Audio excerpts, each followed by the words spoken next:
la pregunta fundamental si es el cáncer genético o no, ya podemos responder de una manera muy diferente. La mejor hipótesis de trabajo que teníamos era que los oncogenes y protooncogenes, los genes supresores tumorales también, contribuían fundamentalmente a la aparición de una disrupción del ciclo celular en el cáncer. Lo que se ha visto ya después de casi 20 años de investigación en este plano es que esto no es realmente así. Existen ciertos genes que bautizamos de esta manera, protooncogenes, oncogenes y genes supresores tumorales, algunos muy bien descritos por cierto, pero esta visión, esta hipótesis de que una mutación somática, que es como se llama, conduce por replicación de una célula rebelde a millones de células aberrantes que han interrumpido su capacidad para hacer apoptosis, realmente no tiene fundamento hoy día. En todo caso, desde el inicio del mapeo exhaustivo del genoma humano,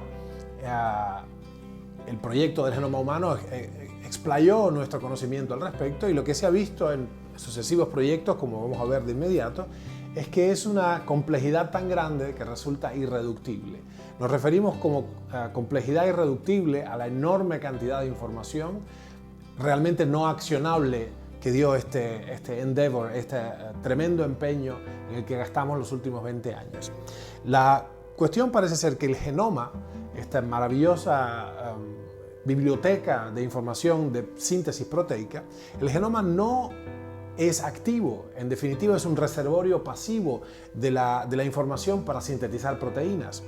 ¿De dónde vienen entonces las señales procarcinogénicas? La evidencia apunta, y lo que hemos visto en los modelos experimentales que sí hemos podido ejecutar con elegante precisión, lo que nos revelan estos experimentos es que definitivamente se puede ingenierar el cáncer con señales que son extracromosómicas, desde fuera del libro genético de la célula. Lo que se han hecho incluso en ciertos experimentos de intercambio celular, se ha visto incluso que el núcleo de una célula alterada, una célula básicamente cancerosa, se puede inocular, o sea, enucleando el núcleo de una célula sana e inoculando el núcleo de la célula enferma, no se produce una célula cancerosa. Antes bien, por el otro costado, incorporando por técnicas muy sofisticadas y delicadas de hibridación, que se crearon para otro propósito, se ingeneraron para otro propósito, pero introduciendo mitocondrias esencialmente enfermas, rotas, mitocondrias de células cancerosas, se podría cancerificar la célula en su conjunto. Estos experimentos le dan entonces al núcleo de la célula su justo lugar. El reservorio, la biblioteca genética de la célula, cumple un rol pasivo en la carcinogénesis. Veamos un poco más. Comenzando en el 2006, este abarcador y ambicioso proyecto del Instituto Nacional del Cáncer, llamado el Atlas Genómico del Cáncer, de TCGA, o The Cancer Genome Atlas, intentó describir en exhaustivo detalle todas las aberraciones genómicas, que se llama signaturas aberrantes, de unos 33 tipos de cáncer. Y no es que no encontraron genes alterados, es que encontraron más de 11 millones de signaturas aberrantes. Para que se tenga una noción de la cantidad de información encontrada en enormes plataformas de determinación, se encontraron 2,5 petabytes de información. Esta información permanece todavía accesible al dominio público, está en el dominio público. El proyecto, debo decir, está cerrado. O sea, la enorme cantidad de información resultó ser no accionable, es decir, inútil. Y lo que demostró es que en el fondo los rasgos centrales del cáncer, la pérdida de sensibilidad a señales apoptóticas, su inmortalización, su aberrante metabolismo energético, todas estas, su invasividad, etcétera, todas estas características, si bien hay genes involucrados ahí, como lo están en todas las proteínas que se manifiestan o se dejan de manifestar en la vida celular, las señales primarias, las señales rectoras provienen de la biología como un todo, provienen del epigenoma, no del genoma. Esto tiene que ver más con las mitocondrias, con otras señales, tanto de la célula como del medio.